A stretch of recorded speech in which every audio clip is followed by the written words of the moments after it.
Americans are wealthier than any people in the history of the world. Yet many are stressed out about their finances. Are people living beyond their means even though their incomes are relatively high? Are they maxing out credit cards and living paycheck to paycheck? Are they saving for unexpected expenses? Can you be financially secure even if you don't make a lot of money?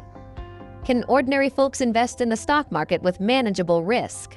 The answers to these questions are the beginning of a checklist for what we call financial literacy.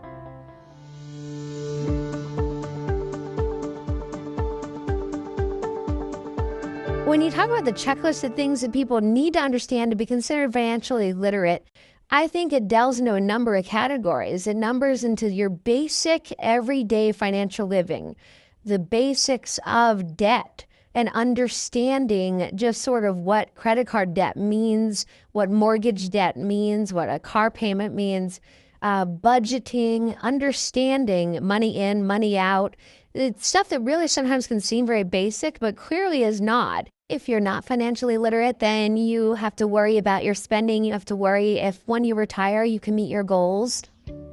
It all starts with income. Income means the money you have coming in. How do you make your money? The law of comparative advantage comes in handy when making career choices. Figure out what you do well and enjoy that others value highly. I've worked very hard and built a successful business, and I don't have to worry anymore in my life about, your month-to-month bills and things like that. But that is true only because I did used to.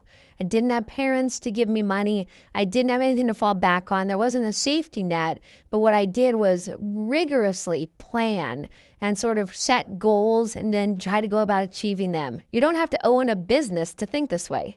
Start thinking how you can make yourself more valuable to potential employers, coworkers, and customers.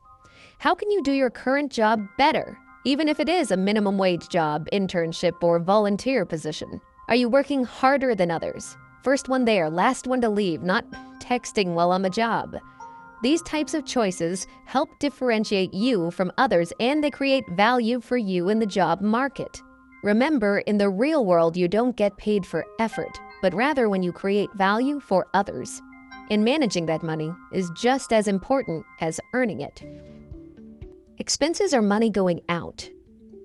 How do you spend the money you've earned? Do you even know where all your money goes?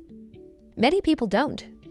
If I could only teach to young people today just one financial literacy skill, a necessity that people understand, is to construct their own financial budget and how they execute upon that. All I mean by this is to understand that they're fixed expenses. They have $3,000 that comes in and they have $2,500 of expenses.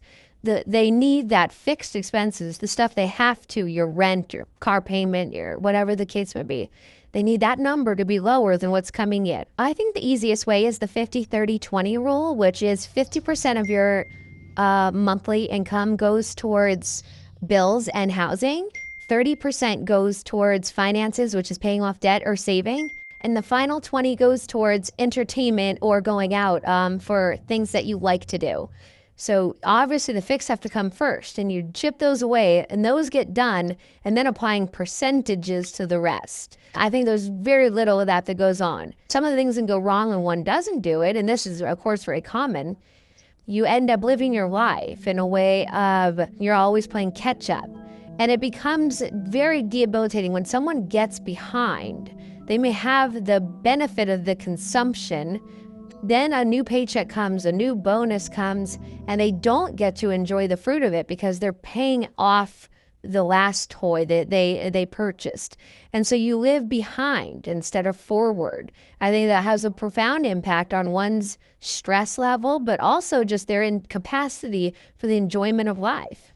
If people just started with that, the layering of financial priorities in their month-to-month cash flow planning, I think that would be the immense first step towards financial literacy. Assets are stuff you own. Everything from your savings account to a house to a car. The road to building assets starts with saving. The best reason I can offer for why even a high school student with a part-time job should start saving to some degree, just the habit. It's habit forming. That I believe that there is something to be said that for the merit of just getting in the practice of putting aside $5 a week, $10 a week, whatever the number may be. Save regularly for unexpected expenditures.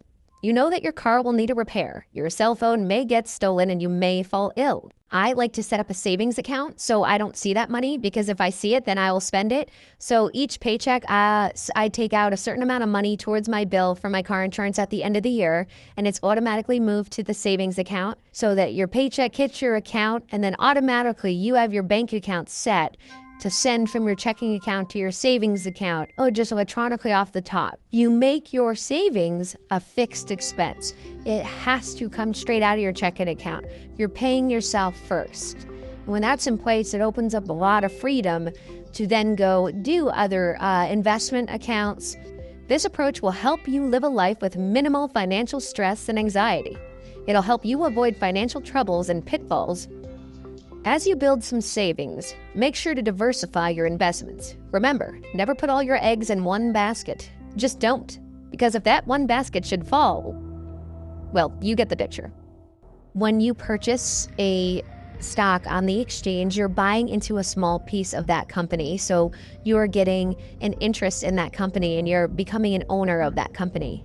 And it entitles you to the stream of profits that company hopefully will make in the future. It has risk because the company may not make it. So the stock market is a way of funding business in America that carries with it an appropriate level of risk and reward.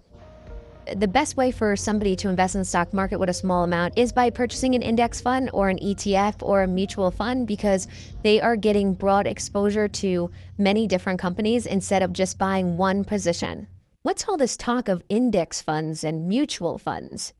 A mutual fund is a professionally managed investment portfolio that pulls money from all sorts of investors like you who are looking to diversify their investments. It's the easiest way to ensure you aren't putting all those eggs in one basket.